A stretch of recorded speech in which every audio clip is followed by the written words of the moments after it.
আগে ইসলামী প্রোগ্রামগুলোর জন্য অনুমতির প্রার্থনা করতে আমাদের জুতার তলা ক্ষয় হয়ে যেত। জালেমদের কাছে, ফাসিক ফুজ্জারদের কাছে অনুমতির জন্য গিয়ে ধর্ণা দিতে হতো। তারা অন্ধকে হাইকোর্ট দেখানোর মতো এই জায়গায় ও জায়গায় আমাদেরকে দৌড়াতে বাধ্য করত। জমিনটা আল্লাহর ছিল, কিন্তু তারা জোর করে দখল করে রেখেছিল। বিভিন্ন মাহফিলে এমন কিছু জাহেলে মোরাক্কাবকেও সভাপতি বানাতে বাধ্য করত যে সূরা ফাতিহাটাও বিশুদ্ধভাবে তেলাওয়াত করতে জানে না। কিন্তু আল্লাহর বড় দয়া, আল্লাহর জমিনটাকে যারা আল্লাহওয়ালাদের হাত থেকে বিচ্ছিন্ন করতে চেয়েছিল, আল্লাহ তাদেরকে জাতি থেকে বিচ্ছিন্ন করে দিয়েছেন। এখন আমরা মাহফিলের জন্য আর কারো কাছে ধর্ণা দিতে হয় না। যে আল্লাহ আমাদেরকে তারই অবারিত নিয়ামত দ্বারা সিক্ত করলেন, আজকের এই চমৎকার মাহফিলের আয়োজকরা করলেন। রাস্তার দিকে তাকালে বোঝা যায় মনে হয় দিনের বেলাও কিছু বৃষ্টি হয়েছিল। এবং আমি দাউদকান্দি পার হওয়ার পরেও ঢাকা থেকে বৃষ্টি পার হতে হতে দাউদকান্দি ক্রস করেছি, গৌরীপুরের কাছাকাছি আসার পরে দেখি আর বৃষ্টি নাই। কুমিল্লার এই অঞ্চলটা কি এই মুহূর্তে এই মাহফিলের উপযোগী করে দিলেন কে? যে আল্লাহ তাআলা আমাদেরকে এত নিয়ামতে ধন্য করলেন। আমরা আলোচনার শুরুতে তাকে শুকরিয়া জানাই, কৃতজ্ঞতা জানাই, কালিমাতু শুকর পড়ি আলহামদুলিল্লাহ। দরুদ ও সালাম বিশ্বনবী সাইয়্যিদুল আম্বিয়া ইমামুনা কুদওয়াতুনা হাবিবুনা উসওয়াতুনা সানাদুনা তবিবু কুলুবিনা মুহাম্মাদুর রাসূলুল্লাহ সাল্লাল্লাহু আলাইহি ওয়াসাল্লামের প্রতি, সাহাবায়ে কেরাম ও শুহাদায়ে জামের আলা ইল্লিগিন আল্লাহ তাআলার কাছে কামনা করছি, আমিন। প্রিয় ভাইয়েরা, মাহফিলের নাম সিরাতুন নবী সাল্লাল্লাহু আলাইহি ওয়াসাল্লাম মাহফিল। প্রিয় নবীর জীবন চরিত্র নিয়ে আলোচনা হবে। আল্লাহর হাবিবের জীবন এবং কর্ম আমাদের পাথেয়, ওনার অনুসরণ আমাদের জান্নাত পাওয়ার উপলক্ষ। আল্লাহর নবী মুহাম্মদ আমাদের একমাত্র আদর্শ।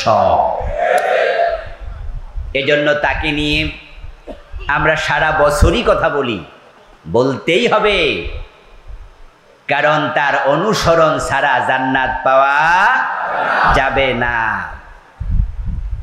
রাসূলুল্লাহ সাল্লাল্লাহু আলাইহি ওয়াসাল্লামকে অনুসরণ করে জীবন পরিচালনা করা আমাদের জন্য নফল না ফরজ? ফরজে আইন না ফরজে কিফায়া? তাকে অনুসরণ করা ইন্ডিভিজুয়ালি আলাদা প্রত্যেকটা মুসলমান নরনারীর জন্য ফরজ। এটাই হলো ফরজে আইন। আল্লাহর হাবিব সাল্লাল্লাহু আলাইহি ওয়াসাল্লামকে অনুসরণ করা যেহেতু ফরজে আইন, যাকে আমরা মানব, অনুসরণ করব, মানা আগে না জানা আগে? তাই তাকে জানতেই হবে। তাকে মানা যেমন ফরজ, তাকে জানাও ফরজ। তাই তো আল্লাহ তাআলা পবিত্র কোরআন মাজিদে যত বিধান নাজিল করেছেন, এক নাম্বার বিধান ছিল ইকরা বিসমি রাব্বিকাল্লাযী খালাক। পড়ো তোমার রবের নামে যিনি সৃষ্টি করেছেন। পড়ো পড়ো। পড়ার আদেশ আল্লাহর এক নাম্বার আদেশ, কারণ পড়ার সাথে জানার সম্পর্ক আছে না নাই? জানতে হলে পড়তেই হবে। আমাদের দেশের মানুষও জানতে চায়, জানার আগ্রহ আছে, তাই তো মাহফিলে আসছেন। কিন্তু আমাদের দেশের মানুষ পড়ে বেশি না শোনে বেশি? হ্যাঁ, শোনার আগ্রহটা খুব বেশি। অথচ আল্লাহ তাআলা প্রথম অর্ডার দিয়েছেন পড়ো। শোনার কথাও আছে, ওয়াইদা কুরিয়াল কুরআনু ফাসতামিউ লাহু। কোরআন যখন পড়া হবে, বলা হবে মনোযোগ দিয়ে শোনো। শোনার কথাও আছে, কিন্তু 1 নাম্বার আয়াত যেটা আসছে ওটাতে কি শোনার অর্ডার না পড়ার অর্ডার? তাহলে আমাদেরকে শুনতে হবে বেশি না পড়তে হবে বেশি? পড়তে হবে। এই সিরাতের সম্মেলন থেকে আমি আপনাদের কাছে বিনয়ের সাথে একটি আরজ করে আলোচনা শুরু করব। সেটা হলো, আমরা সিদ্ধান্ত নিয়ে বাড়ি যাব, যারা প্রিয় নবীর জীবনীর উপরে এখনো একটি বই পড়ে শেষ করি নাই, আমরা একটি বই হলেও ফার্স্ট থেকে লাস্ট পর্যন্ত রাসূলের জীবনী অধ্যয়ন করব। রাজি আছেন না নাই? পড়বেন, রাসূলকে জানবেন, উনি আপনার মডেল, আপনার আদর্শ। তার মতো চলতে হবে, তার মতো বলতে হবে, তার মতো ভাবতে হবে, চলনে বলনে কথনে ভাবনায় সব জায়গায়, জীবনের বটম থেকে টপ, এভরি হয়ার এভরি মোমেন্ট আমাদের জীবনের একমাত্র আদর্শ একজন, তিনি নবী মুহাম্মদুর রাসূলুল্লাহ। আমরা সব সময় বলি নবী ছাড়া, মুহাম্মদ সাল্লাল্লাহু আলাইহি ওয়াসাল্লাম ছাড়া আমরা কাউকে আদর্শ মানি না। যদিও আমাদের দেশের অনেক যুবকেরা তারা পোস্টার বানায়, ব্যানার টানায়, তাদের ব্যানারে তারা লিখে দেয় আমি অমুকের আদর্শের সৈনিক। নবী মুহাম্মদ থাকতে কোন নেতাকে আর আদর্শ মানা যাবে না। আদর্শ তো সেই হতে পারে যার জীবনে কোনো ব্ল্যাক হোল নেই, অন্ধকার গহ্বর নেই, যার জীবনে প্রশ্ন নেই, যার জীবনে কোনো পাপাচার অন্যায় নেই। অথচ তোমরা এমন লোকদেরকে আদর্শ বানাও যারা বিড়ি টানত, মদ খায় এবং জেনা করেছে, এটার সম্ভাবনাও আছে। তাদের জীবনে পাপাচার নাই, এমন দাবি কি তারা নিজেরা কোনোদিন করেছে? করার সাহস আছে? তো পাপী লোক আদর্শ হয় কেমনে?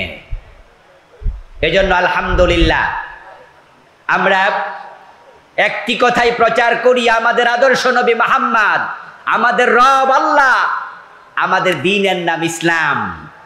এই চিন্তার কারণেই তো আমরা ঈমানের স্বাদ পেয়েছি। ঈমানের পথে চলতে এই চিন্তা আমাদেরকে সাহস যোগায়। এটা রাসূলের বক্তব্য, যাকাতু আমাল ঈমানি মার রাদিয়া বিল্লাহি রাব্বাম ওয়া বিল ইসলামে। এই ফ্যানটা আমার দিকে ফিরবে যেন নড়াচড়া না করে ফ্যানটা।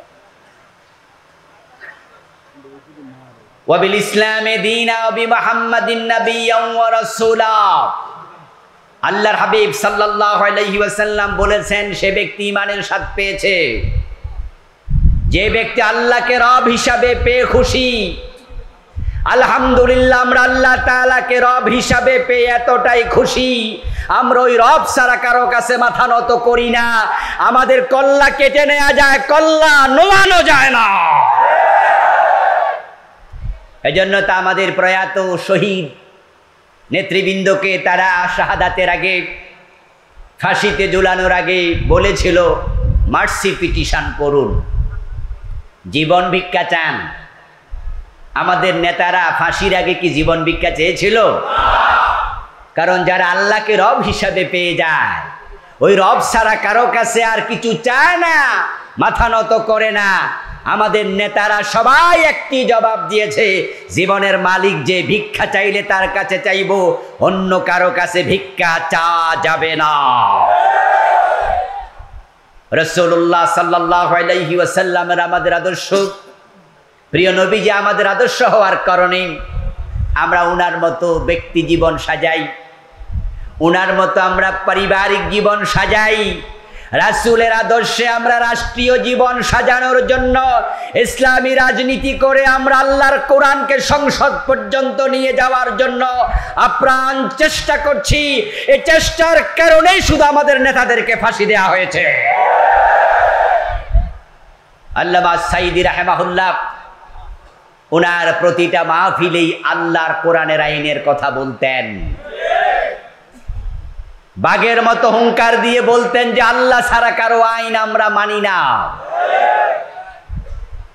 অন্য অন্য পীর সাহেবদের মতো, বক্তাদের মতো, আলেম ওলামাদের মতো যদি শুধু নামাজ, রোজা, হজ, যাকাত, তাসবিহ, তাহলিল, জিকির, আজকারের ওয়াজ এই পর্যন্ত আল্লামা সাইদি সীমাবদ্ধ থাকতেন, 13টি বছর জেলখানায় কাটানো লাগতো না। যদি উনি পীর হয়ে মুরিদ বানাতেন, উমার মতো মুরিদ বাংলাদেশের কোনো পীর পেত না। কিন্তু ইসলামকে তিনি জীবন আদর্শ হিসাবে গ্রহণ করলেন, প্রিয় নবীকে একমাত্র মডেল হিসাবে গ্রহণ করলেন। এজন্যই তিনি সামান্য আপোষকামিতায় যান নাই। তো যে নবী আমাদের আদর্শ, উনাকে জানতে হবে, কারণ না জেনে পরিপূর্ণভাবে মানা যায় না। আর না জেনে যদি কোনো জিনিস মানুষ মানতে যায়, করতে যায়, ওই করার মাঝে ভুল হওয়ার সম্ভাবনা থাকবেই। আপনি ড্রাইভিং না শিখে যদি গাড়ি চালাতে যান, অ্যাক্সিডেন্ট করার সম্ভাবনা আছে কিনা? আপনি ডাক্তারি না শিখে যদি আপনি চিকিৎসা করতে যান, অপারেশন করতে যান, মানুষকে ঔষধ লিখে দিতে যান, আপনার হাতে রুগী মারা যাওয়ার সম্ভাবনা আছে না নাই? এই জন্য ডাক্তারি করা আগে না শিখা আগে? গাড়ি চালানো আগে না ড্রাইভিং শিখা আগে? তো নবীকে মানা আগে না নবীকে জানা আগে? নবীকে জানতে হবে। আমি আপনাদের সম্মুখে পবিত্র কোরআন মাজিদ থেকে সূরাতুস সাফ এর 9 নম্বর আয়াতে কারিমা তিলাওয়াত করেছি। যে আয়াতে কারিমাতে আল্লাহ তাআলা নবী মুহাম্মদুর রাসূলুল্লাহ সাল্লাল্লাহু আলাইহি ওয়াসাল্লামের জীবন উদ্দেশ্য আলোচনা করেছেন। প্রিয় নবী পৃথিবীতে কেন এসেছেন, উনার মূল কর্মসূচি কি ছিল, এটা উম্মত হিসাবে আমাদের জানা দরকার আছে কিনা? কারণ রাসূলের জীবনের লক্ষ্য যাহা, উম্মতের জীবনের লক্ষ্য হবে হুবহু তাহা। তাকে অনুসরণ করতেই হবে, এটা আবশ্যক, এটা ফরজ। অনুসরণ করলে কি হবে, রেজাল্ট কি? আল্লাহ তাআলার রাসূল আমাদেরকে রেজাল্ট শোনালেন, মান আহাব্বা সুন্নতি ফাকাদ আহাব্বানি ওয়া মান আহাব্বানি কানা মাই ফিল জান্নাহ। আবার রাসূল বলেন, যে ব্যক্তি আমি নবীর সুন্নাহকে ভালোবাসবে, সে আমি নবীকেই ভালোবাসলো। আর যে আমার জীবন চরিত্র, জীবন কর্ম আমল করলো, আমল করে আমি নবীর ভালোবাসার প্রমাণ দিল, কানা মাই ফিল জান্নাহ, সে আমার সাথে জান্নাতে ঢুকবে। আল্লাহর জান্নাতে যাওয়ার শখ আছে না নাই? জান্নাতে যেতে হলে নবীর সাথে, নবীকে মানতেই। যদি আপনি না মানেন, তাহলে আপনি উম্মত পরিচয় দেবেন, জান্নাতি হতে পারবেন না। রাসূলুল্লাহর উম্মত জাহান্নামী হবে এমন উম্মত আছে কিনা? বরং এ জাতীয় উম্মতের সংখ্যাই বেশি। রাসূলের উম্মত জাহান্নামী, এটার সংখ্যাই বেশি। এই কথাটি আমার নয়, কথাটি আল্লাহর নবী নিজের মুখের। قال النبي صلى الله عليه وسلم تفترق أمتي على 73 ملة كلهم في النار إلا واحدا।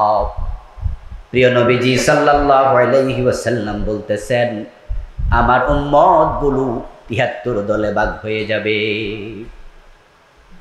তার মাঝে সবগুলো দল হবে জাহান্নামী, ইল্লা ওয়াহিদা, জান্নাতি হবে মাত্র একটা দল। রাসূলের উম্মত হবে 73 দল। কয় দল? দয়া করে একটু কথা বলিয়েন, রাসূলুল্লাহর উম্মত হবে কয় দল? 73 দল। 73 মিল্লা, 73 দল। তার মাঝে জান্নাতি হবে মাত্র কয় দল? আর জাহান্নামী হবে? যারা জাহান্নামী হবে তারাও রাসূলের উম্মত, তবে তারা শাস্তি পাওয়ার পরে রাসূলের উম্মত হওয়ার কারণে কোনো না কোনো দিন মুক্তি পাবে। কিন্তু 72 দল জাহান্নামী, রাসূলের উম্মত 73 দল। এখন আমাদের দেশে যে সমস্ত সুবিধাবাদী হুজুররা কয় আমি কোনো দল করি না, তাহলে এটা 73-এর ভিতরে না বাহিরে? খুব মুসিবত। কিন্তু কোন দল করে না এমন পীর, এমন হুজুর, এমন ইমাম, এমন বক্তা বাংলাদেশে আছে না নাই? এবং বলে আমি কোনো দল টল করি না, এবং এটা বলে সে গর্ব প্রকাশ করে। আজকের মাহফিল এমন 2-4 জন থাকতে পারেন যে আপনিও মানুষকে বলেন যে আমি কোনো দল টল করি না। প্রিয় নবীজি বললেন আমার উম্মত হবে 73 দল, আর আপনি বলছেন আমি কোনো দল করি না, তাহলে আপনি 73-এর ভিতরে না বাহিরে? বড় হুজুর, কিন্তু রাসূলের উম্মতের ভিতরে নাম নাই। রাসূলের উম্মত তো কোনো না কোনো দলেই আছে, 73 দল। মানুষ যখন মারা যায় কবরে দেওয়ার সময় একটি দোয়া আছে, বিসমিল্লাহি ওয়া আলা মিল্লাতি রাসূলিল্লাহ। এই এলাকায়ও দোয়াটা আছে না নাই? আচ্ছা, এই দোয়াটির বাংলা অনুবাদ কি? বাংলা অনুবাদ হলো বিসমিল্লাহি, আল্লাহর নামে, ওয়া আলা মিল্লাতি রাসূলিল্লাহ, এবং রাসূলুল্লাহর দলে তোমাকে তুলে দিলাম। তাহলে কবরে দেওয়ার সময় বলা হচ্ছে রাসূলের দলে তোমাকে দিলাম। এখন যেই হুজুরকে আমি কোনো দল টল করি না, এই হুজুরের জন্য এই দোয়ায়ে চলবে না নতুন দোয়া বানাইতে হবে? খুব বিপদের কথা, কিন্তু এটা হাসির খোরাক নয়। আপনি কিভাবে বলেন যে আমার কোনো দল নাই? কিভাবে বলেন? আমার প্রিয় ভাই রাসূলুল্লাহ বললেন আমার উম্মত 73 দল, জান্নাতি এক দল। কিলা ইয়া রাসূলুল্লাহি ওয়া মাহি, আল্লাহর হাবিবকে কোনো একজন সাহাবী প্রশ্ন করলেন, হে আল্লাহর নবী, জান্নাতি দল কোনটা আমি চিনতে চাই। কারণ আপনার একদল উম্মত জান্নাতি হবে মাত্র, সেই দলে না গেলে তো জান্নাতি হওয়া যাবে না। তাই জান্নাতি দল কোনটা আমি চিনতে চাই। যেই সাহাবী প্রশ্ন করলেন, জান্নাতে যাওয়ার আকুতি থেকে তিনি করলেন, এবার বলুন তো রাসূল যদি জীবিত থাকতেন এই প্রশ্নটা আমাদেরও করা দরকার ছিল কিনা?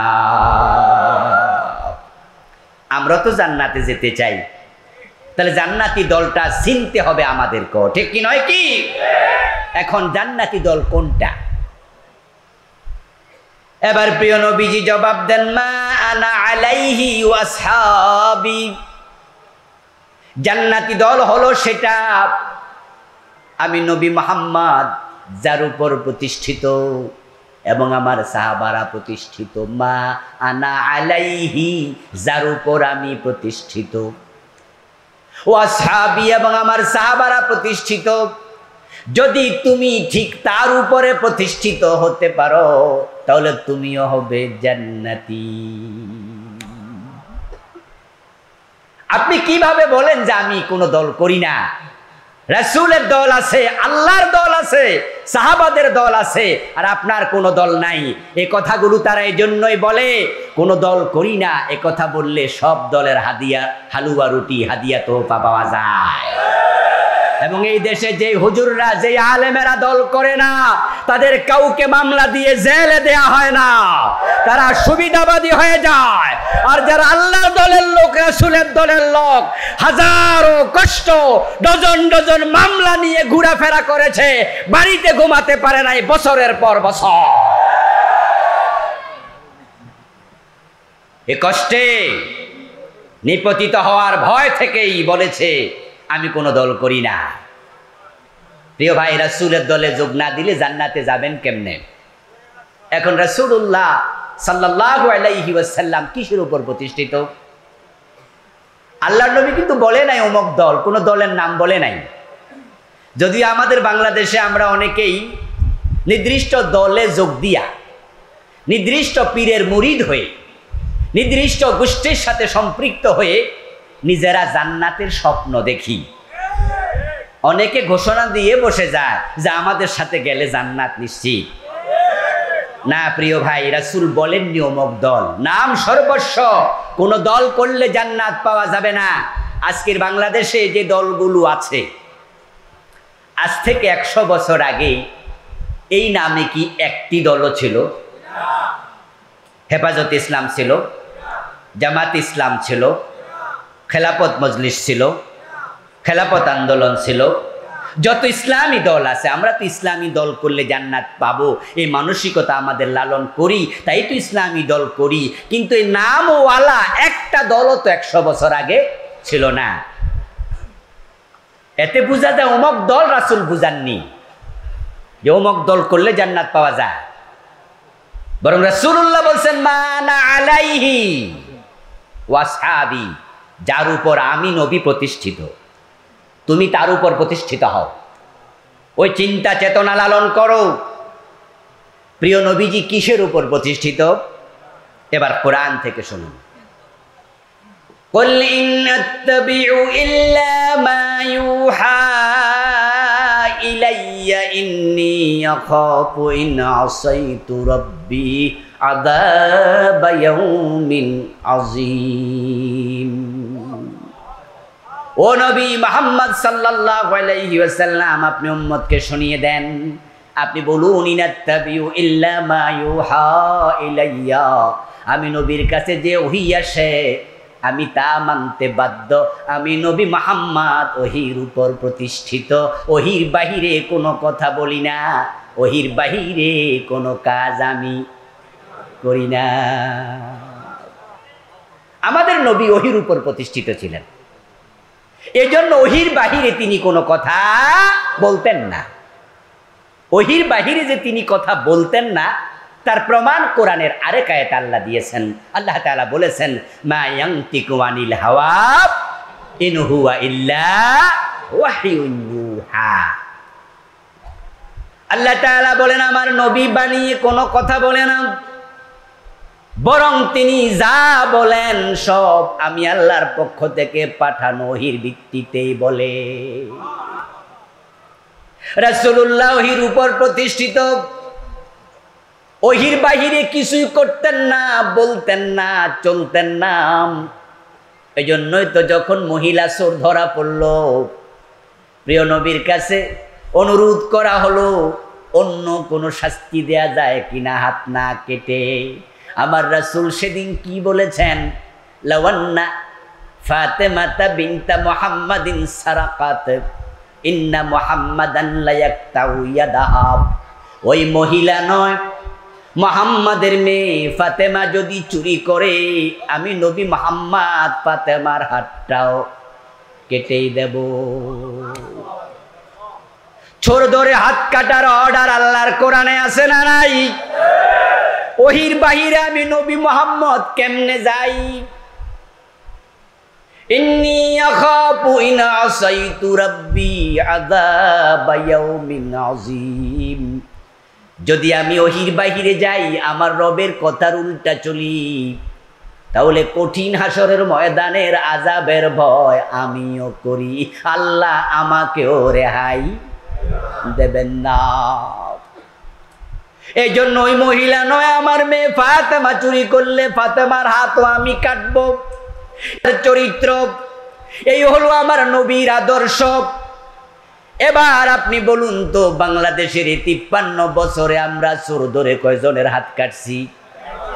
তাহলে নবীর এই চরিত্র, এই আদর্শটা বাংলাদেশে উপস্থিত নাই। ও প্রিয় ভাইরা, রাসূলুল্লাহ সাল্লাল্লাহু আলাইহি ওয়াসাল্লাম চোর ধরে হাত কেটেছেন, ডাকাত ধরে শুলে দিয়েছেন, জেনা করলে বিবাহিত পাথর মেরেছেন, অবিবাহিত 100 বেত্রাঘাত করেছেন, কাউকে ছাড় দেন নাই। 53 বছরের বাংলাদেশে একদিনও চোর ধরে হাত কাটা হয় নাই। বরং আমরা হাত কাটার কথা বলি, তাই চোরগুলোর কলিজায় কাফনি তৈরি হয়। তারা হাতের দিকে তাকায়া ভয় পায়, যদি চোরদের হাত কাটা শুরু হয় তাহলে ভাত খাইব কি দিয়া, ভোট চাইব মানুষের কাছে কি দিয়া। হাত নাই কাটা হাত দেখে আর কেউ এমপি মন্ত্রী বানাবে না। তাই তারা আমাদেরকে রাজাকার বলে, আলবদর বলে, আসাম বলে, যুদ্ধ অপরাধী বলে জেলখানায় ঢুকায়া পোড়ায়া মারতে চায়।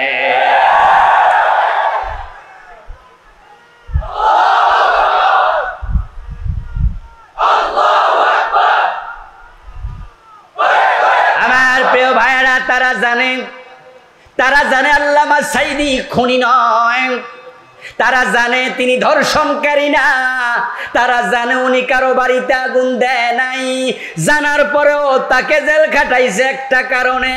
তিনি তো বলেন আল্লাহর আইনে দেশ চলবে, আর আল্লাহর আইনে যদি দেশ চলে, যারা বাংলার 1000 কোটি টাকা চুরি করে বিদেশ পাঠাইছে তাদের কারো হাত বেঁচে থাকার কথা না।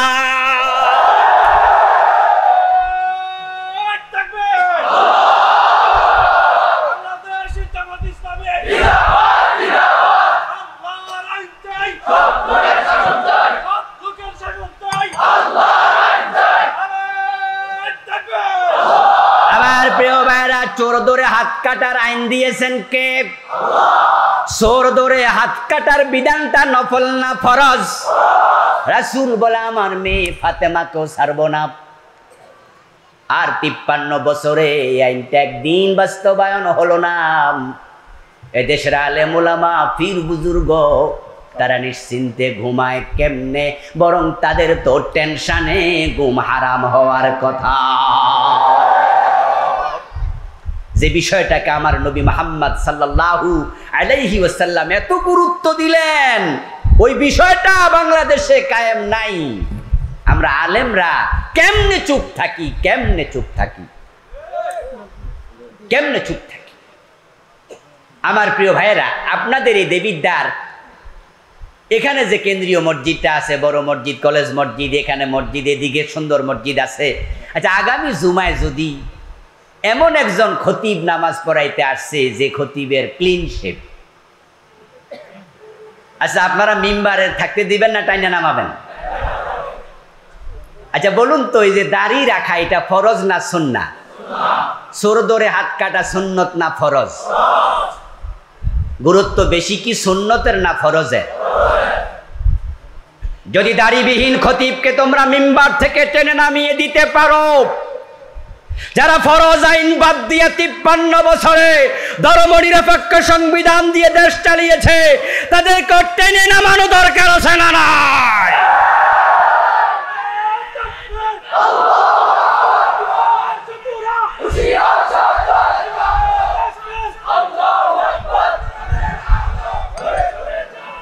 আমার প্রিয় ভাইয়েরা, প্রিয় নবীজি বললেন যে যার উপর আমি প্রতিষ্ঠিত, ও আজ কিছু বাড়ি নিয়েন, এজন্য আমার সাথে একটু কথাও বলবেন।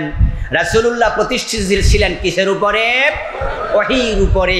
ওহী হলো 2 প্রকার, একটার নাম ওহীয়ে মাতলু, এটা হলো কোরআন, আরেকটার নাম ওহীয়ে গায়রে মাতলু, সেটার নাম হলো হাদিস। কোরআন কার বাণী? হাদিস কার বাণী? তাহলে হাদিস হলো রাসূলের বাণী, কোরআন হলো কার বাণী? অথচ কোরআনও ওহী, হাদিসও ওহী।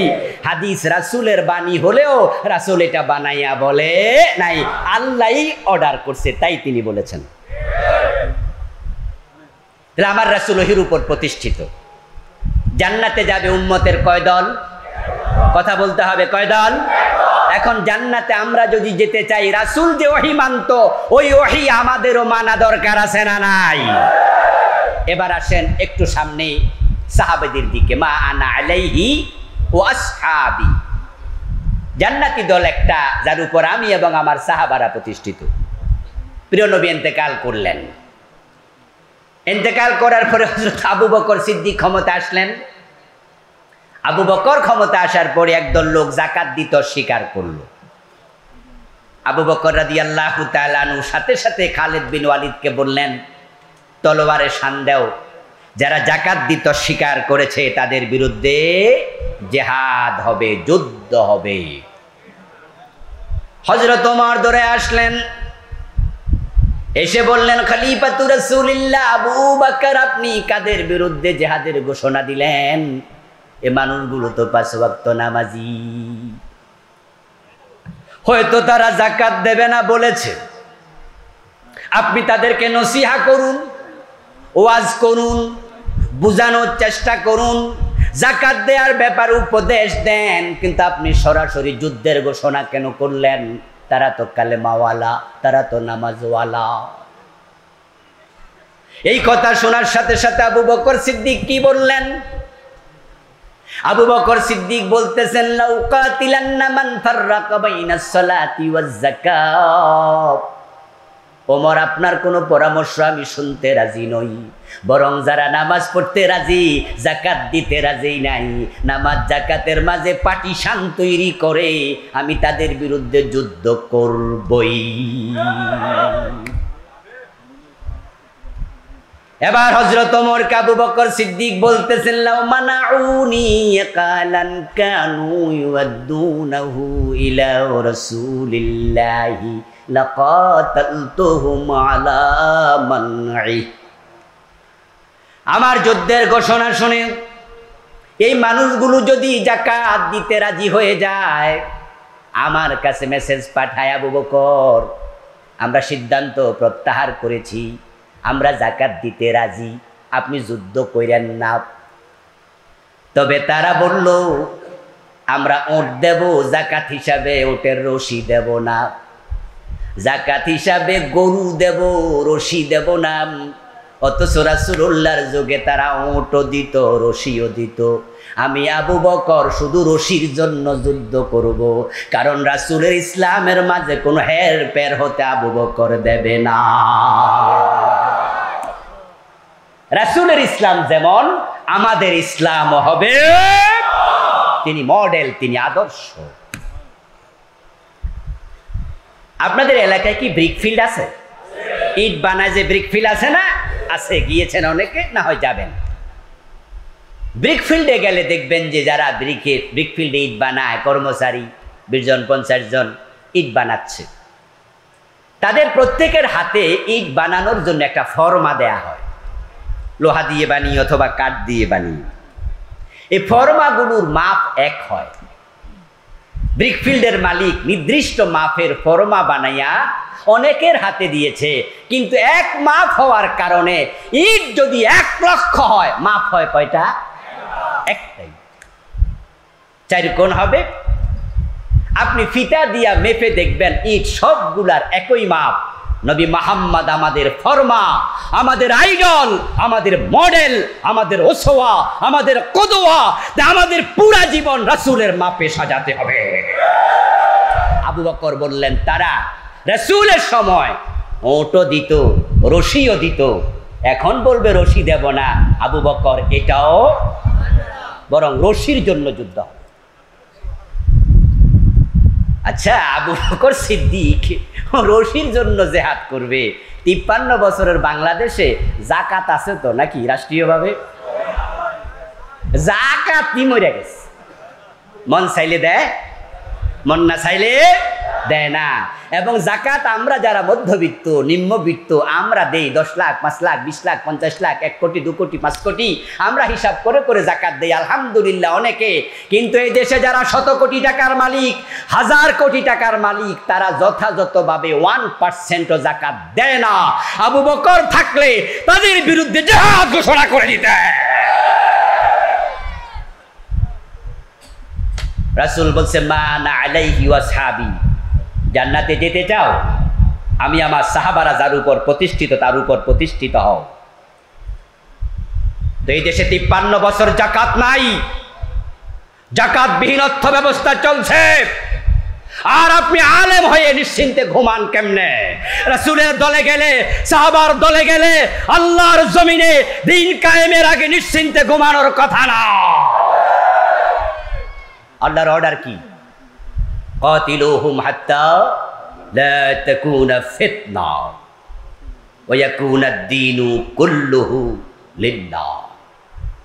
তোমরা যে পর্যন্ত না পুরা জমিন আল্লাহর হয়ে যায়, আল্লাহর কথা সব জায়গায় চলে, ততদিন পর্যন্ত তোমরাও নিশ্চিন্তে ঘুমাবে না, বরং লড়াই অব্যাহত রাখতে হবে।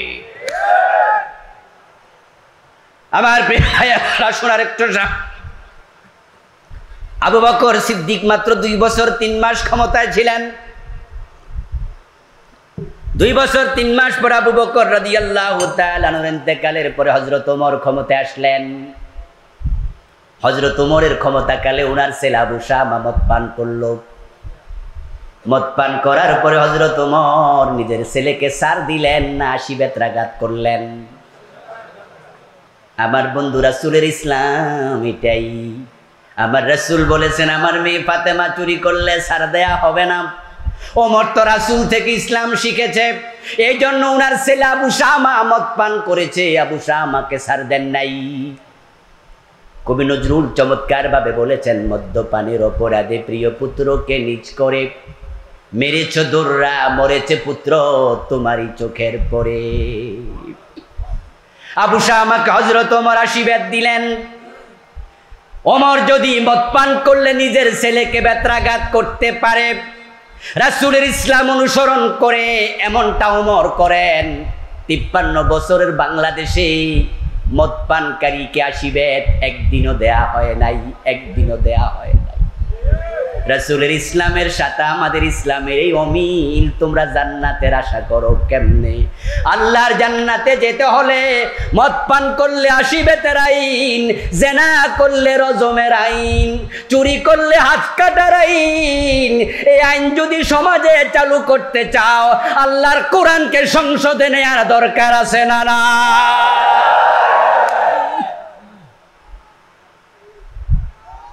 আল্লাহর হাবিব সাল্লাল্লাহু আলাইহি ওয়াসাল্লামকে আল্লাহ তাআলা দায়িত্ব দিয়ে পৃথিবীতে পাঠালেন। হুয়াল্লাযী আরসালা রাসূলাহু বিল হুদা ওয়া দীনিল হক। তিনি আল্লাহ যিনি তার রাসূলকে কোরআন এবং সত্য ধর্ম ইসলাম নিয়ে দুনিয়ায় পাঠালেন। লিইউযহিরাহু আলাদ-দীনি কুল্লিহি। উদ্দেশ্য একটা, এই ইসলামকে তিনি সমাজে বিজয়ী করে দেবেন। ইসলাম যদি সমাজে বিজয়ী না হয়, চোর ধরে হাত কাটার আইন হবে না। আরে ভাই, চোর ধরে হাত কাটার আইন তারা করবে নাকি যারা নিজেরাই চোর হয়ে চুরি করে? এই আইন তারা করবে না। বরং দিন বিজয়ের কথা বললে তারা কেন খেপে যায়? কারণ তারা জানে দিন বিজয়ী হলে চুরি বন্ধ হয়ে যাবে, দিন বিজয়ী হলে সিনেমা হল বন্ধ হয়ে যাবে, দিন বিজয়ী হলে মদের ব্যবসা চলবে না, মদ খাইলে আশীর্বাদ লাগিয়ে পিঠের চামড়া তুলে ফেলা হবে। এজন্যই তারা ইসলাম বিজয়ের কথা শুনলে সহ্য করতে পারে না। রাসূলুল্লাহ সাল্লাল্লাহু আলাইহি ওয়াসাল্লাম দিন বিজয়ের জন্য পৃথিবীতে এসেছিলেন। আলহামদুলিল্লাহ, তিনি দিন বিজয়ী করে তারপরে ইন্তেকাল করেছেন। মক্কায় 13টি বছর চেষ্টা করলেন, কিন্তু প্রিয় নবীজি সাল্লাল্লাহু আলাইহি ওয়াসাল্লাম মক্কায় দিন বিজয় করতে পারেন নাই। যদিও মক্কাতে কোরআন নাজিল হয়েছে, সূরা সবচেয়ে বেশি, মোট সূরা হলো 114, তার মাঝে 86টা নাজিল হয়েছে মক্কায়। মদিনায় নাজিল হয়েছে মাত্র 28টা। রাসূলের নবুয়তের জিন্দেগি 23 বছর, তার মাঝে মক্কায় রাসূল ছিলেন 13 বছর, মদিনায় ছিলেন কয় বছর? 10। বেশি কোথায়? জোরে বলেন। মক্কায় সূরা নাজিল হলো কম না বেশি? রাসূলের সাহাবীদের মাঝে খলিফা 4 জন, আবু বকর, ওমর, ওসমান, আলী। 4 জনের জন্মস্থান কোথায়? রাসূলের সাহাবীদের মাঝে যারা দুনিয়ায় থাকতে জান্নাতের খবর পাইছে, তাদের মাঝে আশারা মুবাশশারা 10 জন বিখ্যাত। ওই 10 জনের জন্মস্থানও ছিল মক্কায়। আবু বকর, ওমর, ওসমান, আলী, তালহা, জুবায়ের, সাদ বিন আবি ওয়াক্কাস, সাঈদ বিন যায়েদ, আব্দুর রহমান ইবনে আউফ, আবু উবাইদা ইবনুল জাররাহ রাদিয়াল্লাহু তাআলা আনহুম। এই 10 জনের বাড়ি জন্মস্থান মক্কায়। 86টা সূরা নাজিল হলো মক্কায়। রাসূলের 13 বছরের জীবন কাটলো মক্কায়, অথচ ইসলামের বিজয় হলো মক্কায় না মদিনায়? মক্কায় কেন বিজয় হলো না? কারণ মক্কার সংসদ ভবন দারুন নাদওয়াতে রাসূলকে কোরআন নিয়ে আবু জেহেলরা ঢুকতে দেয় নাই। বরং আবু জেহেলরা দারুন নাদওয়াতে বসে মিটিং করে তারা সিদ্ধান্ত নিয়েছিল, লা তাসমাউ লিহাদাল কোরআন। মক্কার লোকেরা, মুহাম্মদ যেখানে কোরআন তেলাওয়াত করে সেখানে তোমরা কোরআন তেলাওয়াত শুনতে যেও না। ওয়াল গাউফি বরং যেখানে কোরআনের আলোচনা হয় সেখানে গন্ডগোল লাগাইয়া দাও।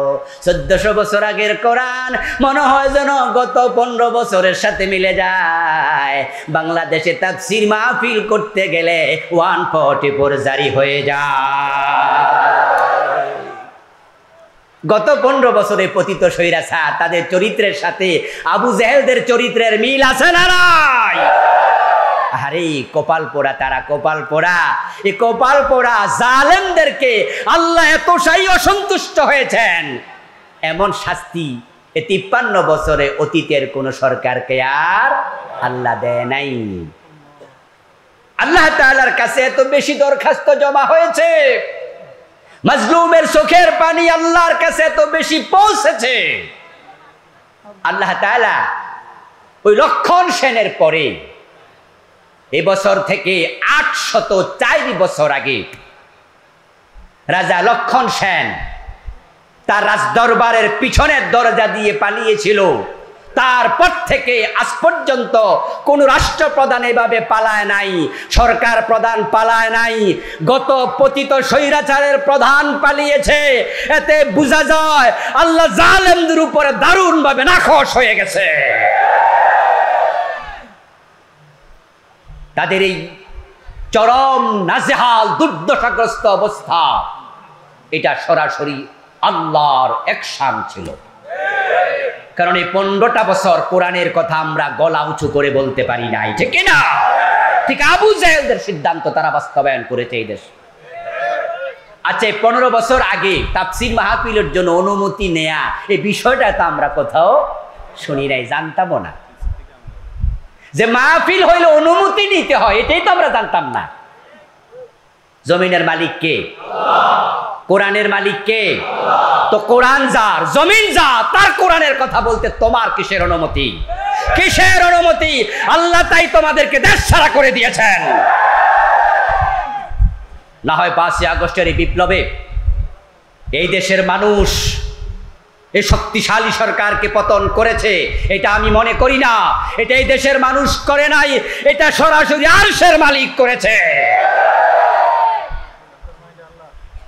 এই দেশের বিরোধী দলগুলো হতাশ হয়ে গিয়েছিল, কারণ এই দেশে কথা বলার কোনো পরিবেশ ছিল না। ছোট্ট ছোট্ট বাচ্চাগুলো রাস্তায় নেমে এসেছে। 7 বছর 5 বছরের বাচ্চা গুলি খেয়ে মরেছে, ঘরের ব্যালকনিতে দাঁড়ানো ছিল। মাথার পাশ থেকে ঢুকো পাশ দিয়ে গুলি বের হয়ে গিয়েছে। এরপরেও দেশের মানুষ ভয় পায় নাই। 12-13 বছর বয়সের বাচ্চারা রাস্তায় নেমে গেছে, আমাদের মা বোনরা পর্যন্ত রাস্তায় নেমে গিয়েছিল। আবু সাঈদ বুক ফেটে যখন গুলি বরণ করলো, আবু সাঈদের শাহাদাত দেখে এই দেশের যুবকেরা ভয়ে ঘরের কোনায় ঢুকেছে নাকি দলে দলে রাস্তায় নেমে এসেছে? তাদের কলিজার ভিতরে সাহস দিয়ে দিয়েছে কে? আমাদের এক ভনির বক্তৃতা শুনে অবাক হলাম। তিনি বললেন যে পিছনে ফেরার আর কোনো সুযোগ নাই। ইউনিভার্সিটি পড়ুয়া একটা মেয়ে সাংবাদিকদের কাছে বলতেছে পিছনে আর যাওয়ার সুযোগ নাই, পিছনে পুলিশ, সামনে স্বাধীনতা। কি শক্তি কথা, কি শক্তির কথা! আমাদের কুমিল্লার মেয়ে ঢাকা ইউনিভার্সিটির প্রফেসর অধ্যাপক ডক্টর সায়েমাব কি চমৎকার ভাবে বলেছিলেন, কয়জন মারবা? 1 জন মারবা, 10 জন আসবো, 10 জন মারবা, 100 জন আসবো, তোমাদের উপর আল্লাহর অভিশাপ পড়বে। আর সে আজিম কাঁপছে। সাহসিকতা আল্লাহ এমন ভাবে দিয়েছে, যুবক রাস্তায় নেমেছে আর জালেমরা দেশ ছেড়ে পালিয়েছে। রান্না করা ভাত খাওয়ার সুযোগ আল্লাহ দেয় নাই।